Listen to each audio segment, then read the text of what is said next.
So ito ma'am, si Sir Usman Abela ay anak nyo? Opo. Tapos kapatid nyo po ma'am? Apa. So siya ay isang deck cadet ba siya? Parang apprentice trainee? Opo. Okay. Saan po siya nag-aral ma'am? Sa Davao po, Mats.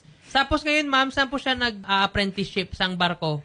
Sa MB Blessed Journey. Ang kaninong company po yun ma'am? Kay Madam Josephine Ito ba yung Serrano. JBS Journey Sea Transport? Opo. Okay.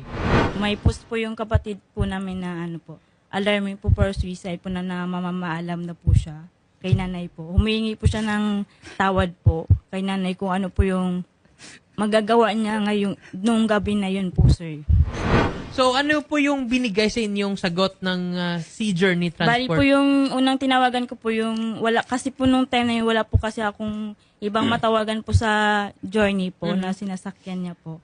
Bali po yung unang kong tinawagan po yung sa ticketing office po, sa opisina po ng Puerto Princesa. Binigay po nila sa akin yung isang number po ng parcel daw po na doon din po talaga sa barko po. Ang sabi ko po, kung kilala po nila yung kapatid ko, sabi, opo daw, kasamaan daw po nila. Okay. Tapos sabi po ng isang babae po na hindi ko po maano kung sino po, basta kasamahan din po nila. Oh.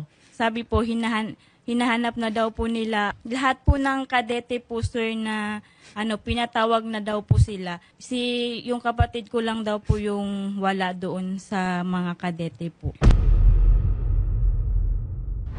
Sir Reynaldo Abrina. Ito sir, si Sir Usman sir, ang nawala daw siya sir nung July 27. Alam niyo po ba sir ito ng company niyo sir? Sir, may mga report naman po tayo dyan. May submit na po namin lahat ng mga report, marine focus, concerning dyan sa taon na yan na sa kaditi namin na nawawala. Ang lahat-lahat po yan, nandyan na po yan. So, paulit-ulit na lang po natin na sasabihin na ganun. Siyempre, sa amin nakasakayan, concerned din po kami dyan. Unang-una, nakikiramay nga kami sa pamilya na ganun ang nangyari. So, sabi ko, hindi natin hawak ang utak at ang damdamin ng tao. Di maring mayroon siya pinagdaanan or ano, dahil kung itatanong yung sa kumpanya lang naman na serbisyo sa kanila, wala namang sila sigurong masasabi at wala namang pagkukulang. Sir, teka lang, Sir Reynaldo. Sir, masyado na kayo agad nag-defend ng company nyo. Kaming tatanong pa lang kung about sa whereabouts niya, wala kami sinasabi. Kung totoong nakikiramay kayo, sir, hindi nyo dapat agad-agad sinusumbatan na parang you make it appear na parang suicide. Wala pang formal investigation di ba? Kasi gusto namin malaman, sir, nawala nga si Sir Usman. Ngayon tumawag si Ma'am Sylvie na yung sister doon sa company nyo. Tapos, parang walang action kasi dapat, ang tanong ba sir, nag-report ba kayo sa PNP? Pinablatter report nyo ba? Hindi, ma'am. Hindi, sagutin mo lang ko muna, Sir Reynaldo, yes or no lang. Nag-report ba kayo sa PNP? Yung report po namin, ma'am, Coast Guard at si Camarines. Wrong, no. You don't say Coast Guard. Coast Guard, their main jurisdiction is for search and rescue.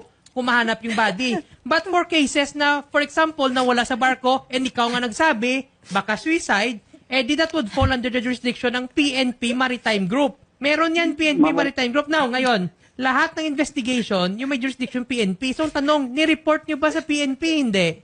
Yes or no lang? Coast Guard po nireport namin. So, meaning hindi kayo nag-report sa PNP, hindi na siya sagot. Tanong ko, yes or no lang nag-report sa PNP. Saying, nag-report kayo sa Coast Guard.